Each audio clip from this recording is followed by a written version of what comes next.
नमस्कार, अहिले तपाईँ विश्वभर वाम्बोले च्यानल हेरिरहनु भएको छ। यो च्यानलबाट हरेक दिन नेपालभरको समाचार म एस विजयहरुको साथमा हेर्दै र सुन्दै आइरहनु भएको छ। अब समाचार विस्तारमा। प्रधानमन्त्री शेरबहादुर देउवाले मुलुकको लाइफलाइन सडकको रूपमा रहेको नारायणगढ मुगलिङ सडक खण्ड निर्माणको काम छिटो सम्पन्न गर्न सरकारवाला निकायलाई निर्देशन दिनुभएको छ।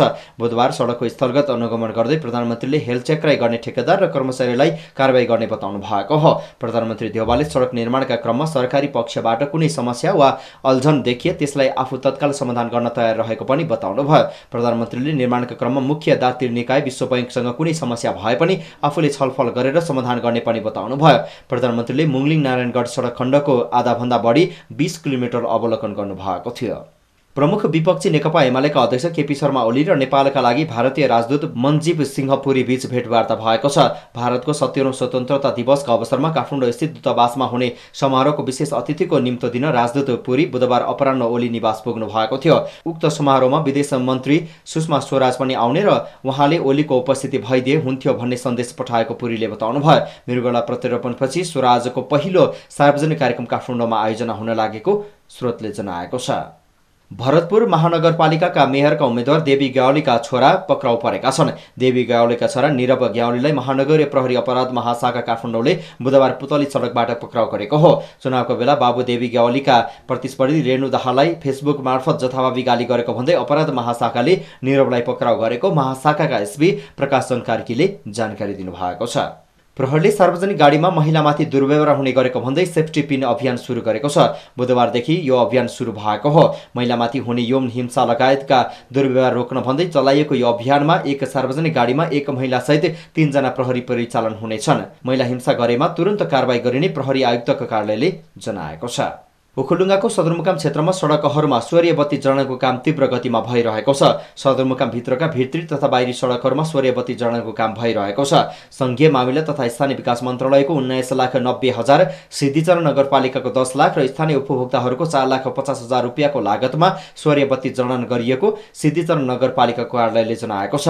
नगरपालिका भित्रका बजार क्षेत्रहरू गणेश टोल, भैरव टोल, होलाका डाँडा, रामबजार, जीविस टोल र रमाइलो डाँडा लगायतका स्थानमा बत्ती जडान को काम भइरहेको छ। लाभग्राहीसँग पैसा असुली गर्ने पुनर्निर्माणमा खटिएका प्राविधिकहरूलाई जिल्ला आयोजना कार्यान्वयन इकाइ ओखलढुङ्गाले स्पष्टीकरण सोधेको छ। रगनीका लाभग्राहीबाट पैसा असुलेको समाचार प्रसारण भएपछि पत्र काट्दै स्पष्टीकरण सोधिएको हो। रगनी गाविसका लाभग्राहीबाट दोस्रो र तेस्रो किस्ता सिफारिसका लागि पैसा असुलेको कुरा तथा समाचार सुन्न आएको हुँदा यथार्थ के हो स्पष्टीकरणमा सोधिएको छ। पत्र रगनी गाविसका इन्जिनियर प्रवीण श्रीवास्तव, सब इन्जिनियर अरुण महतो र असिस्टेन्ट सब इन्जिनियर कृष्णबहादुर पहरीको नाममा लेखिएको छ। रगनी खटिएका असिस्टेन्ट सब इन्जिनियर कृष्णबहादुर पहरीले अरूको आदेश भन्दै सोमबारबाट धमाधम पहिलो किस्ता र दोस्रो किस्ताको फारम सिफारिस गरे बापत रकम उठाएका थिए।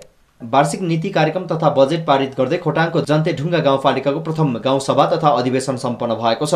गाउँपालिकाका अध्यक्ष शङ्कर बहादुर राईको अध्यक्षतामा सम्पन्न भएको सभाले आर्थिक वर्ष 74-75 का लागि 23,95,993 रुपियाँ बजेट पास गरेको हो। नेपाल सरकार अर्थ मन्त्रालयबाट प्राप्त वित्तीय समीकरण अनुदान 14,41,30,000, सशस्त्र अनुदानतर्फ 7,87,79,000, राजस्व आय प्रक्षेपण 7,25,550, अघिल्लो आर्थिक वर्षको नगद मोजदात 64,41,442 रहेको छ। गाउँपालिकामा पुँजीगत विकास आयोजना कार्यक्रम अन्तर्गत 10,86,41,562 रकम छुट्याइएको छ। र धादिङको दार्खामा कार्यरत प्रहरी सहायक निरीक्षक असही वीरबहादुर गुरुङको हत्या आरोप लागेका उत्तरी धादिङको खनियाबास गाउँपालिका 4 कुरीका शान्तलाल भन्ने सुशील गुरुङले बुधबार आत्मसमर्पण गरेका छन्। जिल्ला प्रहरी कार्यालयमा प्रहरी नायब उपरीक्षक दिपेन्द्र पञ्जियारको कार्यकक्षमा पुगेर गुरुङले आत्मसमर्पण गरेका हुन्। असहीको हत्या आरोप लागेको गुरुङ भूकम्प प्रविधि राष्ट्रिय समाज नेपाल एन्डसेटद्वारा सञ्चालित बलियो घर कार्यक्रम अन्तर्गत सामाजिक परिचालक पदमा साबिकको मार्पाक गाविसमा कार्यरत रहेका थिए। हवस् त आजलाई समाचारको क्रम यति नै। दैनिक नेपालभरको समाचार सुन्न तथा हेर्नका लागि वाम्बोले च्यानललाई सब्स्क्राइब, लाइक तथा कमेन्ट गर्न नभुल्नुहोला। समाचारबाट म एस विजय बिदा हुन्छु। नमस्कार।